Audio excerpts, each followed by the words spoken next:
Assalamualaikum warahmatullahi wabarakatuh. Berjumpa lagi dengan Ibu dalam mata pelajaran sejarah Indonesia. Baiklah anak-anak kelas 12. Sekarang yang akan kita bahas adalah ekonomi masa demokrasi liberal. Nah, ini adalah tujuan pembelajarannya. Kita cari tahu yuk, apa sih yang melatar belakangi ekonomi pada masa demokrasi liberal?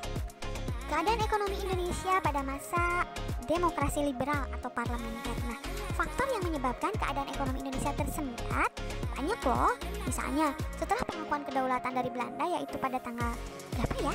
Iya betul, tanggal 27 Desember 1949, bangsa Indonesia itu menanggung beban ekonomi dan beban keuangan. Misalnya, utang luar negeri Indonesia itu sangat besar. Lalu, Indonesia mengalami defisit yang harus ditanggung oleh pemerintah pada waktu itu, sehingga terjadi inflasi di Indonesia, bahkan hiperinflasi. Indonesia itu hanya mengandalkan satu jenis impor, hasil bumi. Politik keuangan pemerintah Indonesia tidak dibuat di Indonesia, melainkan dirancang Belanda. Pemerintah Belanda itu tidak mewarisi nilai-nilai yang cukup untuk mengubah sistem ekonomi kolonial menjadi sistem ekonomi nasional. Dan Indonesia itu belum memiliki pengalaman untuk menata ekonomi secara baik. Bahkan yang paling mempengaruhi adalah situasi keamanan dalam negeri yang tidak menguntungkan. Kenapa? Karena banyak sekali pemberontakan dan gerakan separatisme di berbagai daerah di wilayah Indonesia. Akhirnya membuat situasi politik Indonesia itu tidak stabil, mengakibatkan pengeluaran pemerintah semakin meningkat. Lalu juga kabinet itu terlalu sering berganti, menyebabkan program-program kabinet yang telah direncanakan itu tidak dilaksanakan dengan baik. Indonesia mengalami masalah jangka pendek dan jangka panjang dalam keadaan ekonomi ini. Yang pertama, masalah jangka pendeknya itu mengurangi jumlah uang yang beredar, karena pada saat itu Indonesia sedang mengalami hiperinflasi. Selain itu, Indonesia juga mengalami kekosongan kas negara. Juga blokade ekonomi yang dilakukan oleh Belanda membuat Indonesia susah untuk mengekspor barang keluar. Perubahan kebijakan pada masa ekonomi Indonesia di masa demokrasi liberal ini terjadi atau mulai terjadi pada masa kabinet Sukiman. Yang dilakukan adalah yang pertama, menasionalisasi De Javase Bank menjadi Bank Indonesia, berfungsi sebagai bank sentral dan bank sirkulasi. Berikutnya, membentuk Bank Negara Indonesia atau BNI, memberlakukan uang Republik Indonesia atau yang disebut dengan ORI, serta mengajak rakyat Indonesia untuk menabung di bank, mendirikan Indonesia Office atau Indov di Singapura, mengadakan konferensi ekonomi, melakukan diplomasi beras dengan India, melaksanakan Casino Plan, membentuk Badan Perancang Ekonomi, membentuk Persatuan Tenaga Ekonomi, dan melaksanakan program pinjaman nasional. Nah, anak-anak, tahu nggak ini siapa? Iya, betul. Beliau adalah Sumitro Joyo Hadikusumo. Menurutnya, pembangunan ekonomi pada masa demokrasi liberal masih menunggu berbagai hambatan. Kondisi tersebut disebabkan sistem ekonomi kolonial masih menangkap kuat di Indonesia. Menghadapi kondisi tersebut, Sumitro Joyo Hadikusumo menitik beratkan ekonomi nasional dan memperkuat sistem perdagangan. Selain itu, pemerintah merangkul kaum pribumi untuk mewujudkan kelas pengusaha pribumi.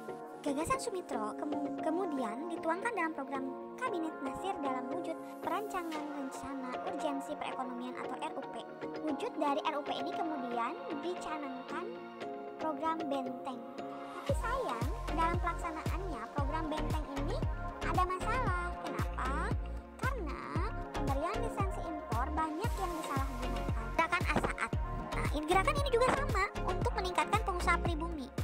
Nah, gerakan Asaat ini khususnya yaitu untuk memberikan perlindungan khusus bagi warga negara Indonesia asli dalam segala hal aktivitas yang berkaitan dengan usaha di bidang perekonomian dari persaingan dengan pengusaha asing, khususnya pengusaha keturunan Cina atau Tionghoa.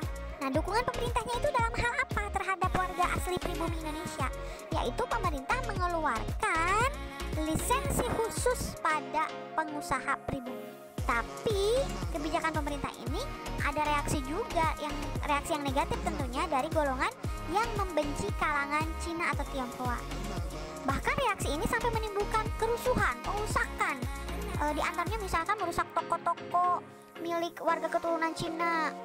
Misalnya adanya perkelahian antara masyarakat pribumi dengan masyarakat Cina.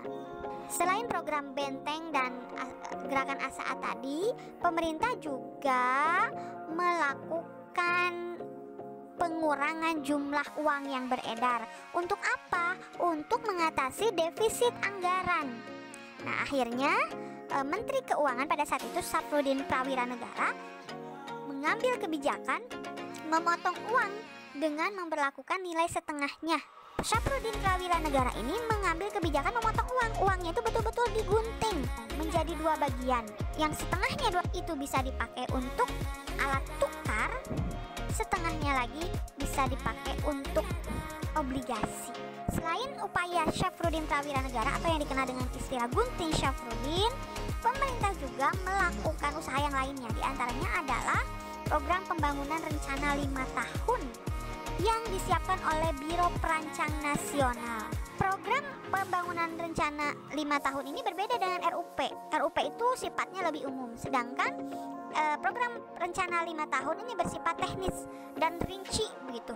Tujuannya mendorong munculnya industri besar yang melayani kepentingan umum dan jasa pada sektor publik. Dan nanti hasilnya diharapkan dapat mendorong peranan modal dalam sektor swasta. Selain itu juga pemerintah menasionalisasi perusahaan-perusahaan asing. Pada masa ekonomi liberal ini, Indonesia juga punya kekuatan kehidupan ekonominya. Apa itu? Yaitu saat pemerintah mengeluarkan kebijakan untuk mengajak rakyat menabung di bank, inilah yang menjadi awal sehatnya kondisi perekonomian bangsa.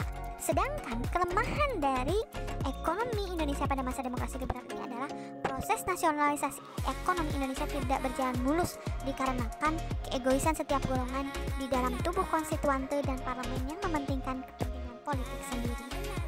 Alhamdulillahirrahmanirrahim. Sekian materi dari Ibu.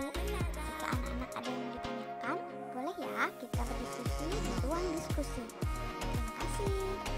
Assalamualaikum warahmatullahi wabarakatuh.